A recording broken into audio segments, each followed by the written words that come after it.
Sa gitna ng laban ng Israel kontra sa Hamas, isang monumental na tagumpay ang na-unfold nang matagpuan at masakuti ng Israeli forces ang main tunnel secret gate.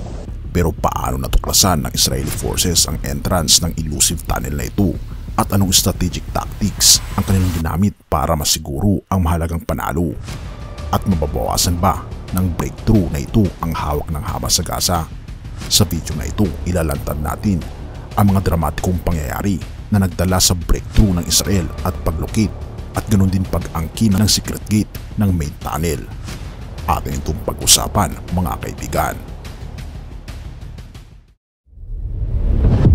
Nabalita sa isang Israeli vlog, nasa Gaza ang Israeli Armed Forces ay nagsagawa ng malawakang operasyon laban sa Hamas gamit ang ground, air at naval forces na masusing nakikipagtulungan sa Domestic Intelligence Agency na Shin Bet. Ang IDF ay aktibong naglalantad at sumisira ng intricately network ng mga tunnel na ginagamit ng Hamas sa loob ng Gaza. Ang mga operasyong ito ay may iba't ibang aspeto, kabilang ang pakikilahok ng iba't ibang IDF brigades sa offensive maneuvers.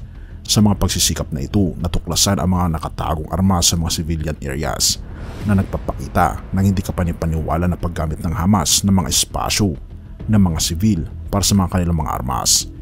Isa sa kahalagahan ng mga operasyong ito ay ang partikular na pag-target sa mga senior na personalidad ng Hamas. Ang mga targeted na operasyon na ito ay nagresulta sa mga pag-aresto ng mga pangunahing leader ng Hamas na nauukit sa pag-aangkin ng malalaking dami ng armas. Ang mga detensyon at pag-aangkin ng armas ay nagtatakda ng strategic victories para sa Israeli forces sa kanilang patuloy na kampanya laban sa Hamas. Ang collaboration sa pagitan ng IDF at Shin Bet ay nagpapakita ng concerted effort na ilantad at alisin ang infrastructure na sumusuporta sa clandestine activities ng Hamas. Sa pamagitan ng pagkilala at pag-neutralize sa mga tunnel at pag-angkin ng mga armas na nakatago sa loob ng civilian domains, layunin ng Israeli Armed Forces na sirain ang kakayahan ng Hamas na magtakda ng acts of terror at protektahan ng mga sibilyan mula sa kanilang mga mapanganib na plano. Ang systematic approach na ito ay hindi lamang nakatuon sa pagputol ng immediate capacity for violence ng Hamas, kundi naglalayon din na sirain ang kanilang command structures at bawasan ang kanilang strategic capabilities. Ang mga pagsisikap na targetin ang mataas na ranggo ng mga opisyal ng Hamas ay nagpapakita ng commitment na sirain ang leadership hierarchy, sirain ang kanilang mga operasyon at sauli protektahan ng rehiyon mula sa kanilang mga banta. Ang pangunahing layunin ng mga operasyon laban sa Hamas ay nakatuon sa pagpapabuti ng seguridad at kahusayan sa rehiyon na sa pamamagitan ng systematic na pag-alis ng infrastructure at leadership ng extremist group na ito. Ang patuloy na pagsusuri para ilantad at alisin ang mga tunnel at weapons ng Hamas ay nagpapakita ng commitment ng Israeli Armed Forces na siguruhing ang kaligtasan at seguridad ng mga naninirahan sa rehiyon. Ang mga operasyong ito na isinasagawa sa kooperasyon ng mga intelligence agencies ay naglalarawan ng determinadong pagsisikap na sirain ang operational capacity ng Hamas at bawasan ang mga imminent threats na dala ng kanilang mga activities sa Gaza Strip. Huli na ngayon, nagawa ng Israeli Defense Forces ang isang significant breakthrough sa pamamagitan ng pagsisiwalat ng pinakamalalim at pinakamalawak na tunnel network ng Hamas. Ang mga tunnel na ito sa pagkakadiskubre ay napagtanto na konektado sa mga ospital at naging command centers para sa Hamas sa loob ng Gaza Strip. Ang pagsisiwalat na ito ay nagbibigay liwanag sa elaborado at covert na infrastructure na tinatag ng Hamas gamit ang mga ospital bilang pampatago para sa kanilang mga underground operations.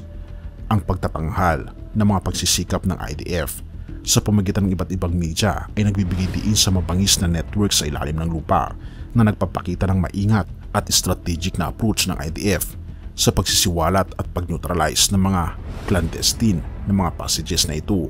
Ang pagtatanghal ng mga tunnel na ito ay hindi lamang naglalantad ng complexity ng underground operations ng Hamas, kundi nagpapakita din ng kahalagahan ng misyon ng IDF na sirain at pigilan ang kanilang infrastructure. Ang pagtuklas sa mga tunnel na ito ay hindi lamang nagpapakita ng kahusayan ng Hamas sa kanilang underground operations, kundi naglalantad din ng kahalagahan ng misyon ng IDF na sirain at pigilan ang kanilang infrastructures. Sa pamagitan ng pagtatanghal ng mga pagsisikap na ito sa iba't ibang media, layunin ng IDF na iparating ang bigat ng banta ng covert activities ng Hamas at ang pangangailangan ng kailang intervention para sa seguridad ng rehiyon. Ang mga tunnels na intricately woven sa mga civilian spaces tulad ng mga ospital ay nagbibigay diin sa mga hamon sa pagkilala sa pagitan ng civilian infrastructure at terrorist operations. Ang deliberate na paggamit ng ganitong mga lokasyon ng Hamas ay hindi lamang nagdadala ng operational challenges para sa mga security forces, kundi nagdudulot din ng ethical at humanitarian concerns tungkol sa pagsasamantala ng civilian spaces para sa militant na activities. Ang mga pagsisikap na ilantad at sirain ang mga tunnels na ito ay isang patunay ng commitment ng IDF na sirain ang kakayahan ng Hamas na orkestrahin ang karahasan at gamitin ang civilian cover para sa kanilang masamang mga layunin. Ang mga operasyong ito ay mahalaga sa pagpapabawas ng mga immediate threats na dala ng mga underground networks na ito na nag-aambag sa pangkalatang seguridad at kahusayan ng rehiyon. Sa gitna ng ongoing conflict sa Gaza, ang Israeli Defense Forces ay kumikilos ng maingat upang siguraduhin ang kaligtasan at kagalingan ng mga civilians. Sa pamamagitan ng pagbibigay ng mga evacuation corridors, ang mga corridors na ito ay naglilingkod na landas ng buhay, nag-aalok ng ligtas na daan para sa mga sibilyan sa Gaza na naghahanap ng refuge mula sa relentless turmoil at violence. Batid ang mga masasamang kalagayan na kinakaharap ng mga sibilyan na nasasakupan ng conflict zone. Itinatag ng IDF ang mga hotlines at communication channels na espesyal na dinisenyo upang maipadala ang ligtas na evacuation para sa mga civilian sa Gaza. Ang mga communication avenues ay mahalaga sa pagbibigay daan sa mga sibilyan na humingi ng tulong at gabay at siguraduhin ang kanilang kaligtasan ay may dadaan palayo sa mga lugar na apektado ng conflict. Ang mga pagsisikap ng IDF sa pagtatag ng evacuation corridors at pagbibigay ng communication channels ay nag-aalok ng ray of hope para sa mga sibilyan na naghahanap ng escape mula sa devastating impact ng ongoing conflict.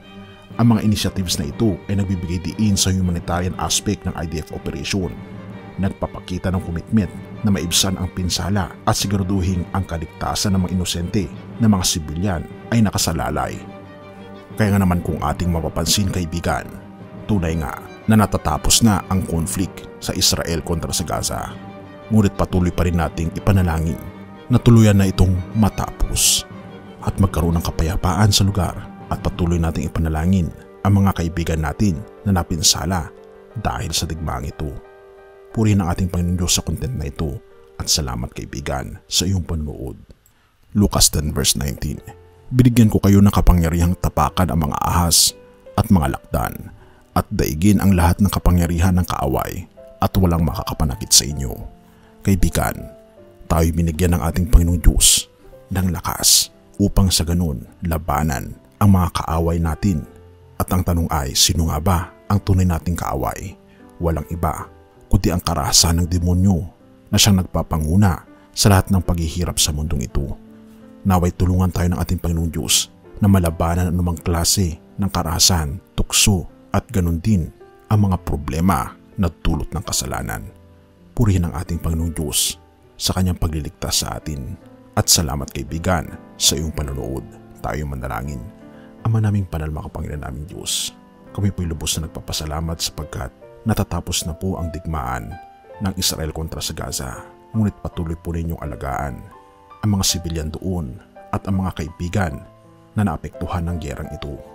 At naway matapos na at magkaroon ng kapayapaan sa lugar na ito. Tulungan kami Panginoon din na malabanan ang anumang klaseng digmaan sa aming buhay, ang pangamba ng buhay, mga tukso at ganoon din ang mga problema namin kinaharapan. Tulungan kami Panginoon na maging overcomers sa mga ito at tulungan kaming manampalataya 100% sa inyo na hindi nyo kami papabayaan at kayo ang magbibigay sa amin ng lakas upang sa ganun mapagtagumpayan namin ang laban at hamon ng buhay. Sa inyo pong pagbibigay ng pag-asa sa bawat isa at salamat sa aming Panginoon Jesucristo na dahil sa Kanya ay may pag-asa kami ng buhay na walang hanggan na may punong-puno ng kaligayahan.